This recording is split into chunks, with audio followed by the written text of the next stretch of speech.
जय श्री हरि विष्णु। आज मैं आपको भगवान राम के अवतार की कथा सुनाऊंगी। बहुत पुरानी कथा है। श्री हरि के जय विजय नाम के 2 द्वारपाल थे। वे सनकादि ब्रह्म ऋषियों के शाप से घोर निशाचर कुल में पैदा हुए। उनके नाम रावण और कुंभकर्ण थे। उनके अत्याचारों से पृथ्वी कांप उठी। वे पाप के भार को सह न सकी और अंत में पृथ्वी ब्रह्म आदि देवताओं के साथ भगवान की शरण में गईं। देवताओं की प्रार्थना से पर ब्रह्म परमात्मा ने अयोध्या के राजा दशरथ की रानी कौशल्या की गर्भ से राम के रूप में अवतार लिया। भगवान श्री राम ने विश्वामित्र के यज्ञ में विघ्न डालने वाले सुबाहु आदि राक्षसों को मार डाला। वे सब बड़े बड़े राक्षसों की गिनती में थे।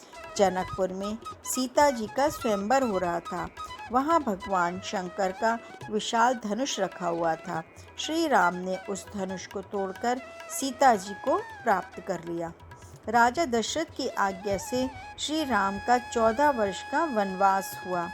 भगवान ने पिता की आज्ञा मानकर अपनी पत्नी के साथ वन की यात्रा की। उनके साथ छोटे भाई लक्ष्मण भी थे।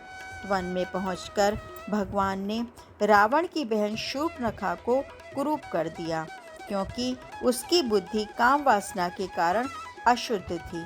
उसके पक्षपाती खर, दूषण, त्रिशरा आदि प्रधान भाइयों को श्री राम ने नष्ट कर डाला। शूर्पणखा की दशा देखकर रावण बहुत क्रोधित हुआ। उसने भगवान से शत्रुता ठान ली। छल से सीता जी का हरण कर लिया। श्री राम सीता जी के वियोग में बहुत दुखी हुए। वे अपनी प्राण प्रिय सीता जी से बिछुड़कर अपने भाई लक्ष्मण के साथ वन वन भटकने लगे। भगवान ने जटायु का दाह संस्कार किया, फिर कबंध का संहार किया, सुग्रीव आदि वानरों से मित्रता करके बाली का वध किया। तत्पश्चात हनुमान जी की सीता जी की खोज में लंका गए। वहाँ सीता से मिले। उन्होंने राक्षसों को मारा, लंका को जला दिया। लौटते समय सीता जी से चूड़ामणि लेकर भगवान से मिले और अंत में श्री राम बंदरों की सेना के साथ समुद्र तट पर जा पहुँचे। भगवान श्री राम ने बंदरों आदि की सहायता से समुद्र पर पुल बांध बनाया।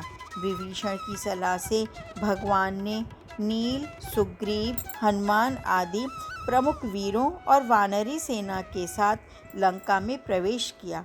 दोनों ओर की सेनाओं में घमासान युद्ध हुआ। भगवान श्री राम विजयी हुए। शरणागत विभीषण को लंका का राजा बनाया गया। उसके बाद भगवान श्री राम ने सीता और लक्ष्मण के साथ अयोध्या लौटकर राम राज्य की स्थापना की।